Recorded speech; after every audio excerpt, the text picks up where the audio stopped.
먼저 이 영상을 보기로 마음먹은 분들에게 먼저 전해둘 말이 있습니다. 이 영상을 만드는 이 시점, 그리 멀지 않은 시점에 저 또한 이 취업난 시장에 본의 아니게 몸이 내던져진 사람 중 하나이며 딱히 좋은 학력도 스펙도 없는 아주 보통의 사람 중 한 명입니다. 제가 영상 앞에 굳이 이런 말을 꺼내는 이유는 혹여나 여러분이 취업을 하기 위한 멘토로서 이른바 스카이 대학이나 명문대 학력을 가지고 있는 등 고스펙자들을 고려하는 아마도 다소 현명하지 못한 생각을 하고 있을 경우를 걱정하기 때문입니다. 물론 여러분이 만약에 고학력 또는 고스펙자가 아니라는 전제하에요. 즉 여러분이 고스펙 또는 고학력자가 아니라면 고학력 또는 고스펙자들을 가지고 있는 사람에게서는 오히려 배울 게 많이 없다라는 것이 저의 생각입니다. 물론 그들도 이 취업난 시장에서 고초를 겪고 있다는 것은 제 주변 사람을 통해서도 이미 제 두 눈으로 확인하고 저도 인지하고 있지만 그들은 말하자면 마음에 드는 회사에 입사하는 것에 대한 고초를 겪고 있을 확률이 높지 대부분의 구직자와는 다소 입장이 다르다는 것을 알아야 합니다. 쉽게 얘기하면 유명한 게임인 리그 오브 레전드를 비유로 하면 브론즈가 게임을 더 잘하기 위해서 페이커의 영상을 참고해도 배울 게 없다는 것입니다. 제가 이 얘기를 왜 하냐면 고스펙 또는 고학력이 아닌 분들이 고스펙 또는 고학력을 가진 분들에게서 돈을 지불하면서까지요 이력서를 쓰는 방법이나 면접을 잘 보는 방법 이런 거에 대한 자문을 구하고 돈을 지불하는 것이 되게 안타깝다고 생각했기 때문입니다. 물론 그런 분들 중에서도 고스펙이나 고학력을 가지지 못한 분들에 대한 피드백을 잘 해주고 있고 컨설팅을 잘 해주는 사람도 있겠지만 적어도 제 경험상 대부분 서로 처해져 있는 상황이 다른 그 간극에서 적절한 피드백을 주는 모습을 많이 보지를 못했습니다. 말을 좀 복잡하게 하려는 경향이 있었던 것 같은데 결론은 브론즈는 실버한테 배우는 게 가장 효율적이다 라는 것입니다. 자, 그러면 본격적으로 말을 해보자면 먼저 우리가 통제할 수 없는 것들에 대해서 짧지만 꼭 짚고 넘어가야 할 문제들이 있습니다. 그게 뭐냐면 바로 정부 정책, 사회 시스템, 아니면 더 나아가서 관료주의의 폐해 이런 것들에 대해서 조금 먼저 짚고 넘어가려고 하는데요. 이런 불가항력적인 요소인 취업난이 일어날 수밖에 없는 사회 구조 이야기는 길게는 하지 않을 겁니다. 어쨌든 우리가 이렇게 통제할 수 없는 이런 시스템들 때문에 우리가 지금 이 취업난을 겪고 있다고 해도 틀린 말은 아니라고 생각하는데요. 이른바 윗분들의 불필요한 금전적 파워싸움 등을 이유로 다양한 사회적 불합리함이 적용되는 것은 지금도 역사적으로도 사실이었습니다. 하지만 막말로 저희 같은 일반 시민 입장에서 말하자면 자연재해를 어찌할 도리는 없습니다. 결국에 우리는 통제 불가능한 영역은 냅두고 먼저 할 수 있는 것 또한 바꿀 수 있는 것에 집중하여 이 문제를 타개해야 하는 것이 바람직하고 옳은 생각이라고 믿습니다. 결론을 내리자면 정부 탓, 사회 탓하는 게 이해가 안 가진 않으나 우리가 해야 할 것부터 하자입니다. 제가 이 얘기를 왜 했을까요? 본격적으로 지금 취업난에 말 그대로 고초를 겪고 있는 분들에게 이 문장을 스스로 던져볼 것을 제안드립니다. 진짜로 취업을 원하는가입니다. 현재 제 주변에는 이미 직장을 잘 다니고 있는 사람도 많지만 이 취업난 시장에서 다른 많은 사람들과 비슷하게 고초를 겪고 있는 사람도 많은데요. 저는 적어도 제 주변에서는 꼭 취업 문제뿐만 아니라 이런 다양하고 크고 작은 어떤 문제에 있어서 약간 해결사 같은 이미지가 있어서 제가 고학력 또는 고스펙자 같은 어떤 대단한 사람이 아님에도 불구하고 저한테 취업에 대한 어떤 상담이나 아니면 자기소개서 피드백 같은 것을 이유로 만남 요청이 그래도 나름 다른 사람보다는 잦은 편입니다. 어쨌든 중요한 거는 이 얘기가 아니고요. 저에게 상담을 요청한 적지 않은 지인들을 보면서 즉 다른 사람들의 취업 이야기를 들으면서 제가 많이 느낀 것은 힘들다고 말하는 것 치고는 별로 안 절실해 보인다입니다. 잠깐 다소 급진적인 이야기로 한번 빠져보겠습니다. 저는 이른바 제3세계 사람들처럼 마치 자연재해라 말해도 부족함이 없는 어마어마한 아군 때문에 배를 곪는 사람이나 누가 봐도 일하기 어려운 신체 조건을 가지고 있는 게 아니라면 예컨대 대한민국 사람이 길거리에서 팔다리 멀쩡한 채로 국어라는 사람에게는 절대로 적성 같은 것을 하지 않습니다. 물론 모든 개개인의 상황을 깊게 고려한 뒤에야 판단해야 하는 것이 옳다는 건 인지하고 있지만 그럼에도 불구하고 말하자면 대부분의 경우 그들은 불쌍한 사람들이 아니라 욕심 가득한 게으른 사람이라는 게 저의 생각입니다. 특별한 경우가 아니며 팔다리 멀쩡한 그분들이 소위 인력사무소나 그런 곳들을 찾아가서 일을 달라고 부탁하거나 식당마다 들어가서 무엇이든 할 테니 시켜만 달라는 등 이런 시도를 해봤을까요? 막말이지만 100개의 식당의 문을 두드리며 어떤 일이든 시켜달라고 한다면 이를 과연 못 구할까요? 그분들이 혹여나 이렇다 할 어떤 스펙이나 능력이 없다 하더라도 이렇게 끊임없이 포기하지 않고 시도한다면 적어도 대한민국에서 뭐 월 200이나 하다못해 150이라도 1인분은 할 수 있을 정도의 어떤 일을 구할 수 있을 거라고 저는 진심으로 믿습니다. 취업 얘기로 돌아와서 우리가 기준을 조금이라도 낮추고 객관화를 조금이라도 더 한다면 의지만 있다면 지금의 대한민국에서도 못할 것 없이 일단 뭐든 하면서 벌어먹을 수 있다는 게 저의 생각입니다. 물론 예를 들어 경력이 있는 분들 같은 경우 내가 지금까지 쌓아온 커리어가 있는데 다른 직종에 취업을 한다거나 거기에서 오는 커리어가 바뀌는 리스크 등등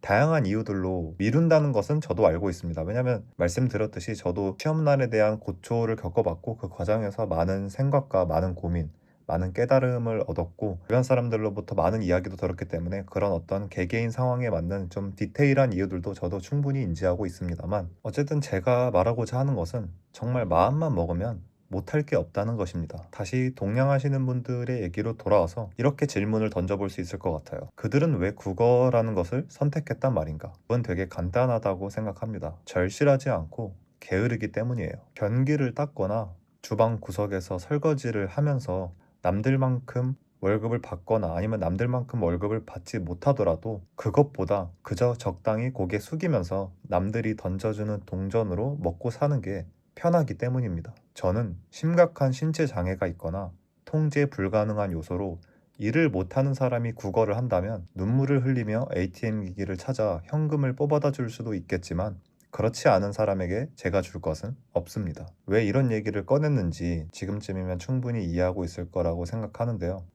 제 경험상 저에게 취업난을 이유로 저에게 구직을 이유로 상담을 요청한 사람들은 많은 경우 자신의 처지를 설명하며 자신의 힘듦을 호소하고 있지만 적어도 제가 볼 때 말하는 것만큼 힘들어할 자격이 있다고 생각되지는 않습니다. 구급 공무원을 3, 4년째 낙방하면서 스트레스를 푼다는 명분으로 게임방에 들락거리며 자신이 얼마나 힘든지 호소하는 이 자신은 공기업을 갈 거라며 공기업을 가기 위해 따야 하는 핵심 자격증은 계속 떨어지면서 집에서 온라인 게임을 하는 것으로 자신이 직면해야 하는 문제를 회피하느니 자신은 절실하다면서 자기소개서를 AI가 만들어준 글 그대로 복사했거나 천자 미만으로 대충 소위 휘갈겨 놓으니 이력서 제목을 사람인 잡코리아 등 취업 포털 사이트가 제공하는 제목 그대로 두고 포트폴리오는 만들기 귀찮다면서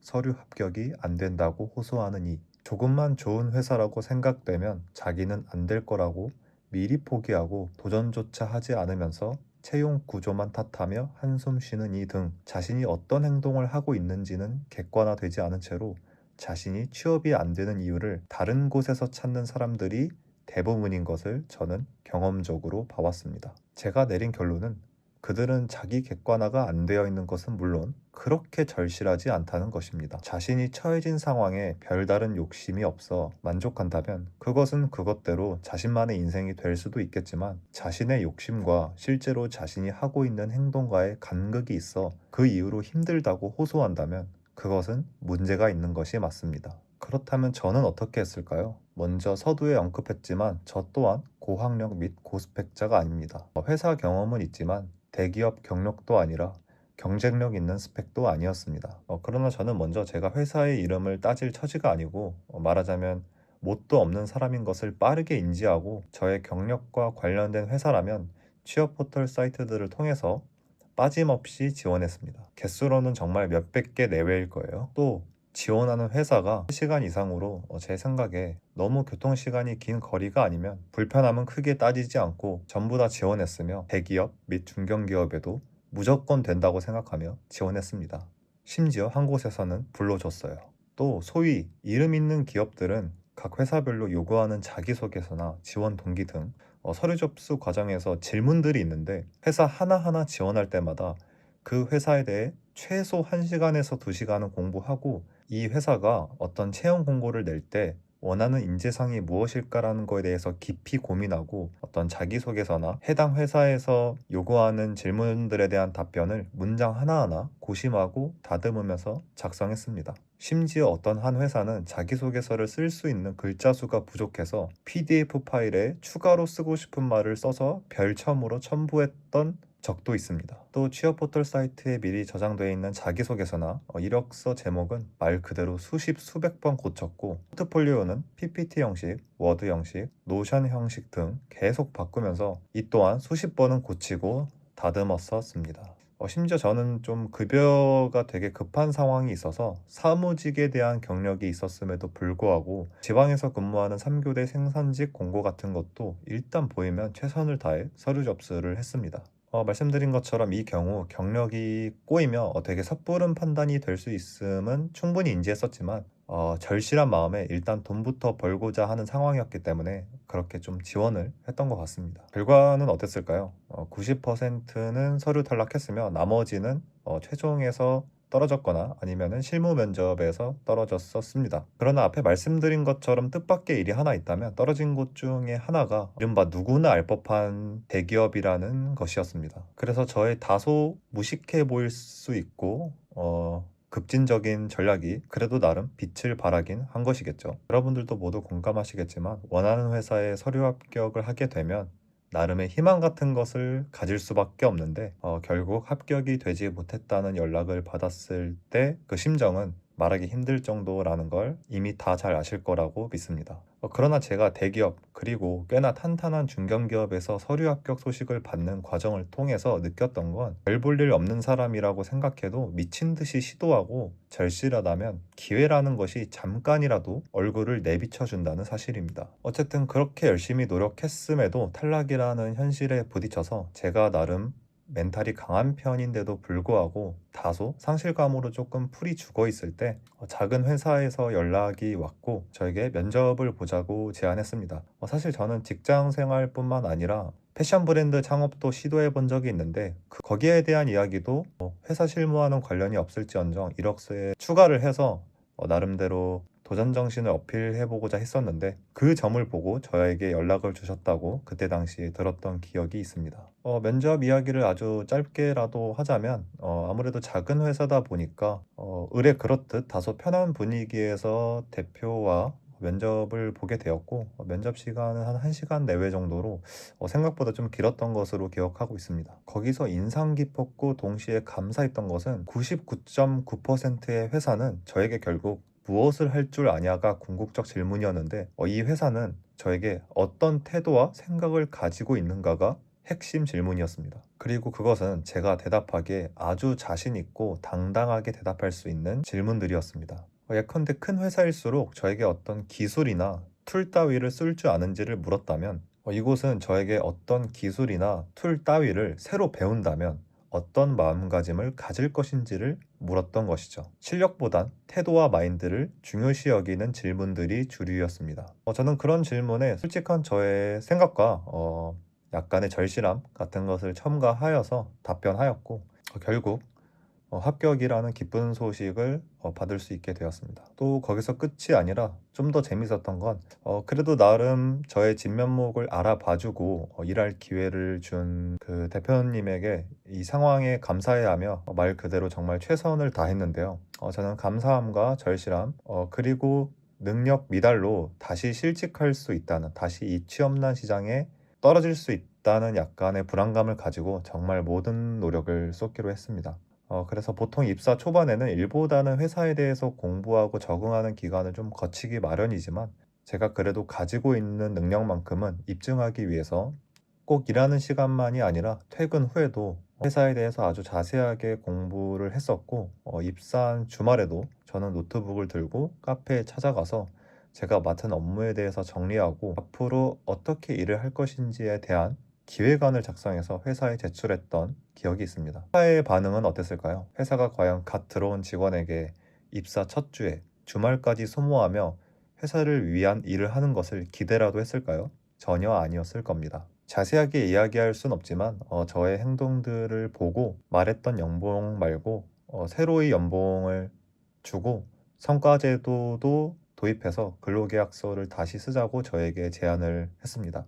그리고 그 연봉의 숫자는 적어도 제가 그때 당시에는 바라기 어려운 꽤나 만족할 만한 숫자였고, 그런 약속을 받고 저는 어떻게 했을까요? 기약 없는 미래에도 나름 그런 행동을 했었는데 숫자로 목표, 동기부여를 제시해주는 상황이라면 더욱 노력하지 않았을까요? 결국 제가 이 영상에서 궁극적으로 말하고자 하는 것은, 작금의 대한민국 취업 시장이 말 그대로 불황을 겪으며 수많은 구직자를 표현하자면 지옥으로 내몰고 있는 것은 사실이지만 결국 절실한 사람은 된다입니다. 사회나 시스템을 탓하기 전에 과연 나는 경쟁력 있는 사람인가, 혹은 내가 사람을 구하는 회사의 입장에서 구인자라면 나를 뽑을 것인가 라는 질문을 스스로에게 던져봐야 한다는 것을 명심해야 한다고 생각합니다. 저는 일을 하면서 공교롭게도 회사를 운영하는 분들 또는 대기업에서 과장 및 부장급으로 일하고 계시는 분들을 제 나이치고는 조금 만났던 경험이 있는데,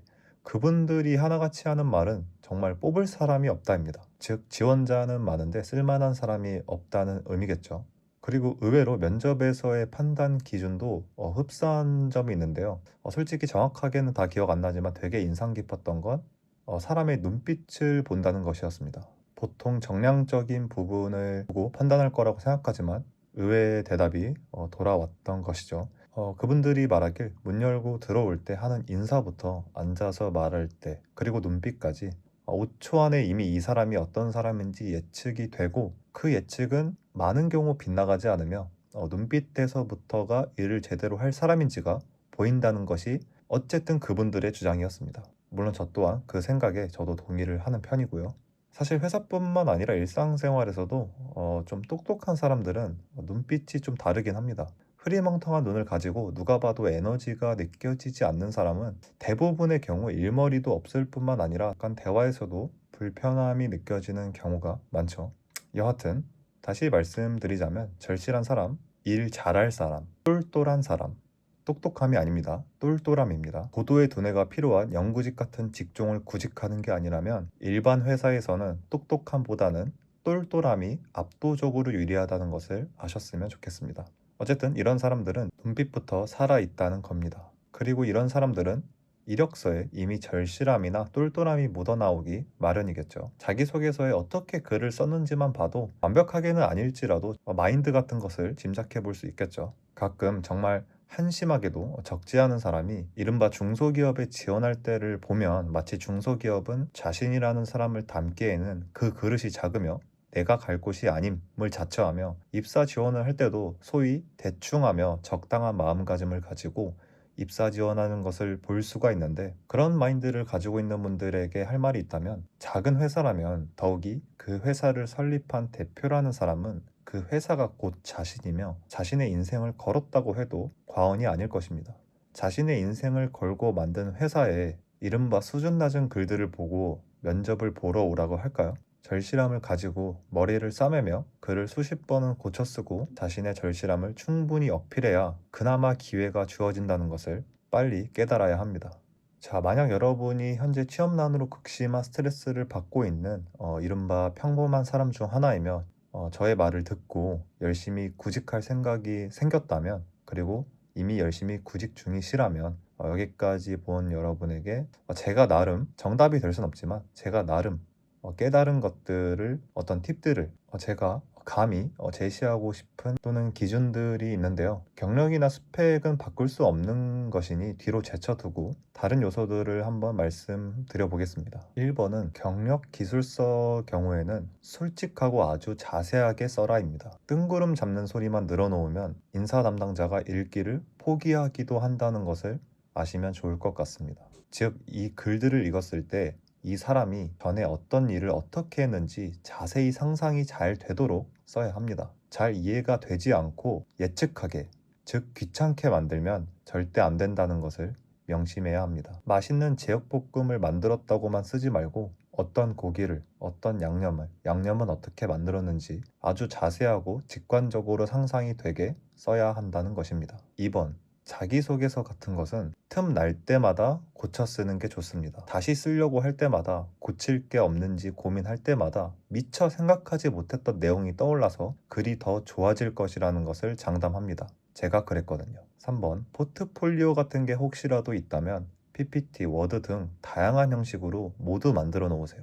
4번, 가고 싶은 회사가 특별히 정해져 있다면 채용 공고가 없어도 이메일로 한번 지원해 보세요. 실력이 있으면 뽑힐 수도 있고 아니어도 다음 공고 때 아주 조금이라도 유리해질 수 있는 확률이 있을 겁니다. 확률이 극히 적다고 시도조차 않으면 아무 일도 일어나지 않는다는 것을 기억하세요. 5번, 이거는 다른 것들보다도 저의 아주 개인적인 생각이긴 한데요. 이력서든 포트폴리오든 어떤 방식으로든 자기소개를 하는 동영상을 제작해서 제출하면 좋다고 생각합니다. 다른 사람과의 차별화는 언제나 경쟁력을 갖출 수 있는 필승법입니다. 6번, 무조건 된다고 생각하고 계속 도전하세요. 생각은 행동을 이끕니다. 사람들이 안 될 거라고 생각하고 말하는 이유는 될 거라고 생각했다가 실제로 안 될 때 받을 상처가 두렵기 때문이라고 생각합니다. 저는 차라리 다음에는 될 거라고 생각하고 떨어질 때마다 상처받는 것을 권합니다.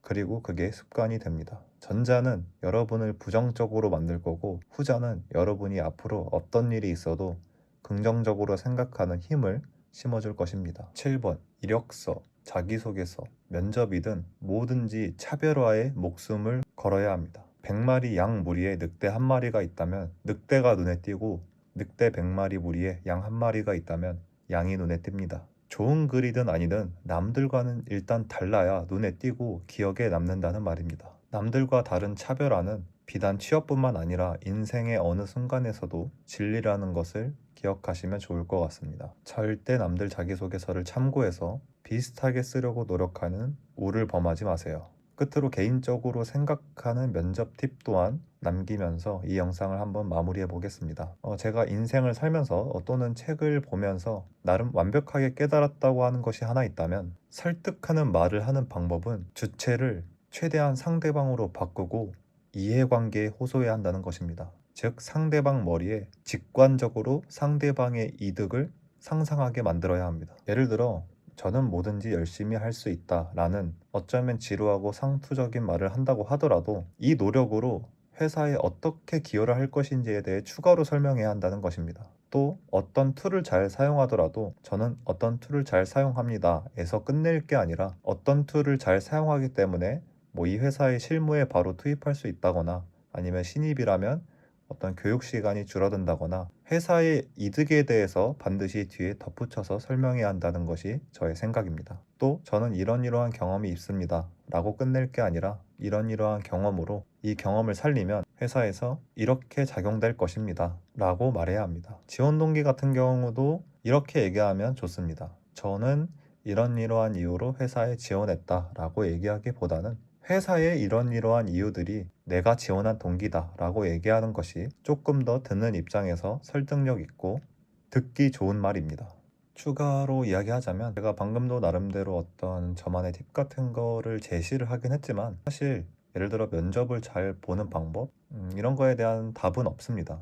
모든 회사의 면접관이 다 같은 사람도 아니고 사람마다 성향이 다르고 장점으로 받아들이는 그 포인트들이 다 다르기 때문에 결국에는 자기 스타일대로 하는 게 결국 자신이 갈 운명의 회사를 가게 되는 가장 좋은 방법이라고 생각합니다. 어떤 면접관은 솔직하게 얘기하는 것을 좋아하고 어떤 면접관은 솔직함보다는 조직에 잘 녹여들 수 있고 자기가 부하로 잘 둘만한 사람인가를 중점적으로 보는 사람이 있을 수도 있고 각자 좋아하는 부분이 다르기 때문에 예를 들어 누군가에게서 어떤 면접 잘 보는 방법이랍시고 어떤 특정한 키워드를 있는 그대로 받아들여서 자신과 맞지 않는 스타일로 면접을 보게 되면 오히려 감점 요소가 있을 수 있으니 다시 한번 말씀드리지만 최소한의 기준 안에서 자신의 스타일대로 하는 것이 가장 바람직한 방법이라고 말씀드릴 수 있습니다.